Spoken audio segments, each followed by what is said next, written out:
As we know that the U.S. pressurizing its allies to clamp down on China to block its access to chips. The Netherlands, for instance, the latest one to come on board. I'm just wondering, how is Singapore positioning itself as U.S.-China tensions rise?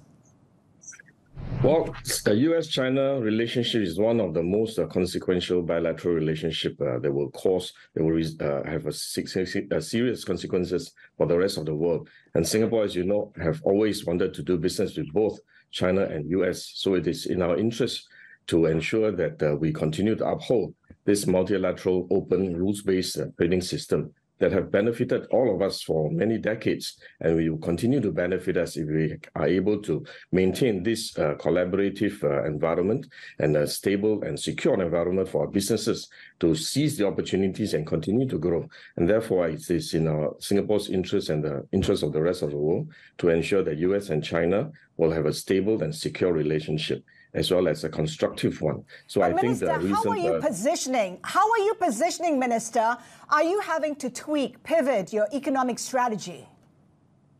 Obviously, we will need to continue to adjust our economic approach to encourage our companies to make sure that they understand the concerns and the interests of both US and China, so that they are able to position themselves to seize opportunities and adjust to the needs and the interests and the concerns of both countries.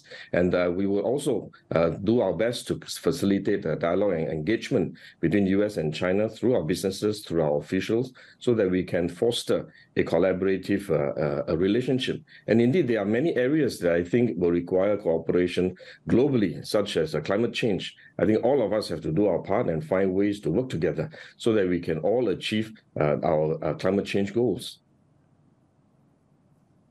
Minister, we know that the U.S. is imposing export controls. How worried is Singapore about it? I'm just wondering if that could be trickle-down effect, given that the country is exposed to all the various countries. It is an open economy.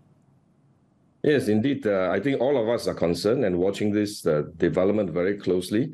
I think although the export controls are not targeted at Singapore, our companies are concerned that they do have their products and services that may depend on the U.S. Technology, and they are watching this very closely. But we've been working with our companies here, and we have been assuring them that we will work with them and find solutions to address their challenges if they come along.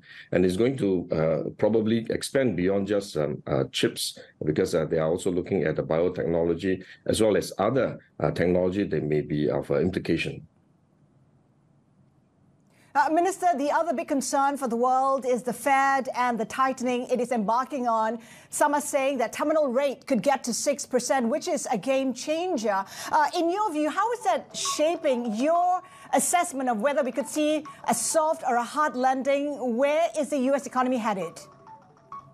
I think the jury is still out. We will have to watch the development. I think countries around the world are working very hard to ensure that on one hand, they manage the inflation. On the other hand, they need to continue to support the economy as they emerge from COVID-19. And Singapore is no exception. We are also working very hard with our companies. One key message that we are sharing with our enterprises here is that they need to continue their transformation journey.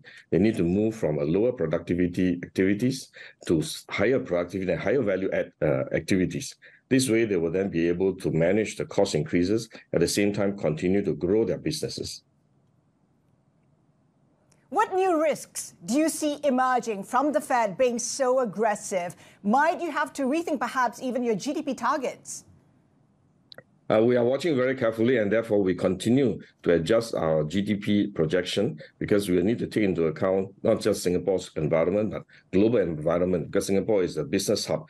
We depend on the growth of the world to fuel Singapore's economic growth. So we are watching the development very closely, but we have also been rolling out initiatives and measures to support and help our businesses cope with the challenges of a higher interest rate as well as higher operating cost. So I think these are issues that we will continue to work with our enterprises.